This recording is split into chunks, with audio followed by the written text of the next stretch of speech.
Yes, of course. I mean, we need to be realistic, and as long as we are not really treating this crisis like a crisis, of course, people won't understand that we are facing an emergency. We can hammer people with as many facts as we want. Unless we really treat it as a crisis, we won't understand that it is a crisis. And of course, we criticize politicians, but we do also understand that a politician's job is to fulfill the wishes from voters. And if people in general are not demanding real climate action, then of course no real changes will be achieved. By that, I'm not saying that you don't have any responsibility. Of course, we humans are social animals, and we copy the behavior of people around us. And if our leaders are not acting as if we were facing a real emergency, of course, then we will not understand that either. So it's sort of we're stuck in a hamster wheel, so to speak, and someone needs to break that. And the people with the most responsibility, of course, have the biggest opportunity to do that, and that's why you have such an extremely big responsibility. Thank you, Ms. Thunberg. I now want to recognize our Vice Chair, who's been waiting very patiently. Sorry for all the technical errors. Vice Chair Rashida Tlaib. Well, thank you so much, Chairman Khanna, and thank you so much for our panelists for your patience. Happy Earth Day, y'all. I hope we are celebrating Earth Day at some point that we've actually been able to have meaningful action on climate crisis. So I represent the 13th Congressional District in Michigan. My entire district is in Wayne County, Michigan, which hasn't met SO2 standards set by the Clean Air Act in over 15 years. We know that 75% of all greenhouse gas emissions in the United States are caused by burning fossil fuels. In Detroit alone, my residents can speak to the real life consequences of our country's unending corporate greed, with large fossil fuel companies pushing to extend the life and utility of these dirty fuels.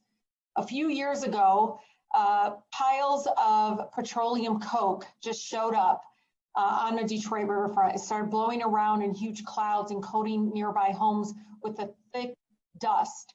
And so I want to share with all of you, because I want you all to see for yourselves what the human impact is when we promote this kind of pollution that is killing us. And with that, I'm going to ask our committee to please again show the video of the petroleum coke on the Detroit riverfront.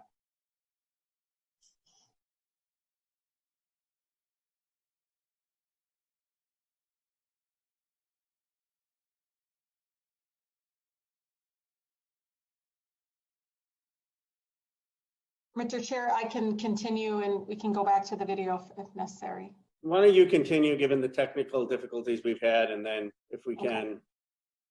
Well, it turned out a lot of the clouds, many folks didn't really know what it was. We found out it was petroleum coke, some call pet coke, a byproduct of the Canadian tar sands extraction, which is turned around and sold in the United States by companies for cheap fuel source abroad. So when we raised alarms and environmental regulators told us it wasn't, it was safe. They actually told me as a Michigan State representative, don't worry, this isn't toxic. It's not on the EPA list. I said, how is that possible? Why? Because lobbyists and others were able to push and get it off of the list. But how can a substance that emits far more carbon dioxide than coal, y'all, how can that be safe for my residents to breathe in? So we took matters in our own hands and we collect samples ourselves and had the Ecology Center in Ann Arbor, Michigan to test it independently from our own government. To nobody's surprise, we proved that petroleum coke was toxic and could cause cancer. This is what happens to countless communities like mine around the world when we continue to incentivize the use of dirty, toxic fossil fuels. And the International Monetary Fund, IMF, estimates that there are at least $5.2 trillion in fossil fuel subsidies each year globally. These greedy corporations have even received $15 billion in subsidies from pandemic relief packages just alone last year. This is so egregious, the egregious amount, especially for the industry that has spent decades spreading misinformation about climate change and has spent millions lobbying to defeat climate legislation here in Congress, all for profits, regardless of the human cost on life. Last term, I brought this subcommittee to my district for a field hearing on regarding this kind of pollution, and it was in the shadows. The hearing was done in the shadows of the Marathon Petroleum and the pollution, again, in the 48217 community neighborhood in Detroit, which is the most polluted zip code in the state of Michigan. So I wanted my fellow members, I wanted my colleagues to smell what my residents smelled. I wanted them to see exactly what it felt like, literally, to walk out of their house, to see all the oil refinery pollution and how it really made them feel. And so I really want to talk to Ms. Hunkler, because you described how oil and gas companies have pressured your neighbors, violated the Clean Air Act, and turned you all into what you call turned you into a fracking refugee. How has air and water pollution from fossil fuel extraction affected you and your family's health personally? I think it's important for people to understand that we're funding, the killing of people and harming folks in such a profound way. And so, Ms. Hunkler, can you please share again how it's impacted you personally? Thank you so much. And